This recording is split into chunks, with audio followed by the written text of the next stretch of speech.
네, 오늘은 잠언 10장 18절부터 32절까지 하나님의 말씀 나누겠습니다. 아버지에게는 두 아들이 있었습니다. 지혜 있는 자와 미련한 자입니다.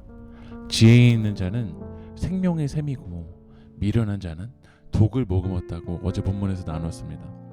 그 차이는 지혜 있는 자는 하나님의 말씀을 받아들였지만 미련한 자는 그 하나님의 말씀을 받아들이지 않는 거죠. 그래서 지혜로운 의인은 오늘 31절을 보면 의인의 입은 지혜를 내어도 패역한 혀는 배임을 당할 것이니라. 지혜로운 의인은 지혜를 내는 거야. 그런데 미련한 자의 입술을 보면 그 입술이 무슨 혀냐면 패역한 혀라는 거야. 생명의 샘에서는 계속 지혜가 나오겠죠. 그러나 여러분의 입술에서는 지혜가 나옵니까? 아니면 패역한 혀가 되어 있습니까? 우리의 입술에서는 이 지혜로운 자처럼 복음을 전하고 하나님의 말씀을 전해야 됩니다. 그런데 미련한 패역한 혀는 하나님의 말씀을 전하고 복음을 전하기보다는 19절을 보면 말이 많으면 허물을 면하기 어려우나 그 입술을 제어하는 자는 지혜가 있느니라. 말이 많다라는 거야. 내 욕심과 내 자랑을 위한 말이 많아. 하나님 앞에 내 있는 모습 그대로 나아가야 되는데, 내 연약함을 주님의 십자가 앞에 내려놓아야 되는데 내 연약함을 감추고 내 있는 모습을 감추려는 말들이 많다라는 거예요. 하지만 생명의 샘에서는요, 입술을 제어합니다. 교만한 말, 내 의를 드러내는 말을 제어합니다.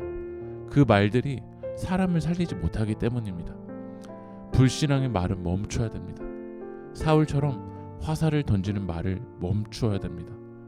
지혜로운 사람은 내 말을 멈추는 대신 어떤 말을 하냐면 21절을 보면 의인의 입술은 여러 사람을 교육하나 미련한 자는 지식이 없어 죽느니라. 의인의 입술은 하나님의 말씀으로 교육합니다. 생명의 말씀으로 양육해요. 그러나 미련한 자는 하나님의 말씀이 없으니까요, 사람을 세울 수가 없어. 사람을 살릴 수가 없다라는 거예요. 우리는 하나님의 말씀으로 은혜가 필요한 영혼들을 가르쳐야 됩니다. 하나님의 말씀으로 양육해야 됩니다. 그래서 하나님의 말씀으로 가르치는 자들은 24절을 보면 악인에게는 그의 두려워하는 것이 임하거니와 23절 읽어보겠습니다. 미련한 자는 행악으로 낙을 삼는 것 같이 명철한 자는 지혜로 낙을 삼느니라.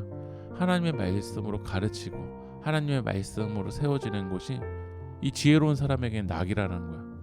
그러나 미련한 자는 무엇으로 낙을 삼냐면 행악으로 낙을 삼아 사람에게 상처를 주고 악한 행동으로 내 의를 드러내고 내 욕망과 욕심을 위해 살아가는 것으로 낙을 삼는다라는 거예요. 여러분은 어떤 것으로 낙을 삼습니까? 무엇이 여러분의 낙입니까? 여러분은 지혜로운 사람 되어서 하나님의 말씀을 듣고 하나님의 말씀으로 가르침을 받고 또한 나도 하나님의 말씀으로 사람들을 세우는 것이 우리의 낙이어야 될 줄 믿습니다. 당장은 미련한 자나 지혜로운 사람이나 비슷해 보입니다. 그러나 25절을 읽어보면 회오리 바람이 지나가면 악인은 없어져도 의인은 영원한 기초 같으니라. 회오리 바람, 이 고난이 지나가면 악인은 없어져 버린다라는 거예요. 그러나 의인, 하나님의 말씀을 붙드는 자, 지혜로운 자는 영원한 기초라는 거예요. 그 가장 큰 차이, 왜 회오리 바람이 지나갈 때 악인은 없어지지만 의인은 영원하냐면 그 차이가 뭐냐면 29절을 읽어보면 여호와의 도가 정직한 자에게는 산성이요 행악하는 자에게는 멸망이니라. 하나님의 말씀이 이 의인 지혜로운 사람을 지켜주기 때문에 그래. 그러나 이 악인에게는 산성이 없거든요. 하나님의 말씀, 이 산성이 없기 때문에 회오리 바람에 쉽게 무너져요. 여러분이 하나님의 말씀을 붙들 때 그 말씀이 음료의 유혹에서 지켜줄 줄 믿습니다. 하나님의 말씀이 여러분을 다시 일어나게 할 줄 믿습니다. 그 하나님의 말씀은 무엇이냐면 27절을 읽어보면 여호와를 경외하면 장수하느니라. 그러나 악인의 수명은 짧아지느니라. 여호와를 경외하는 거야.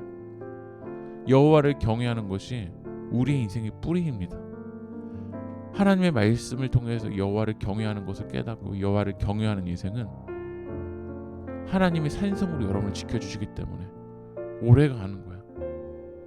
그래서 우리는 28절 읽어보겠습니다.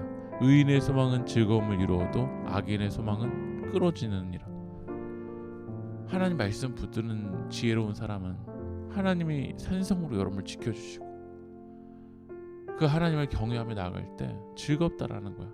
여러분 말씀으로 살아갈 때 진정한 즐거움이 있고 진정한 소망이 있습니다. 오늘 말씀 마무리합니다. 하나님의 말씀을 붙드는 지혜로운 사람이 되십시오. 여러분의 입술에서 욕심의 말을 멈추고 하나님의 말씀으로 사람을 가르치고 하나님을 경외하는 인생이 되길 축복합니다. 기도하겠습니다.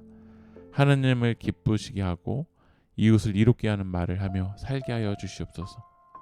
지혜로운 자가 되어서 하나님의 말씀이 오늘도 우리 세계교회 모든 성도님들을 지켜주시고 여호와를 경외하며 살아갈 수 있도록 인도하여 주시옵소서.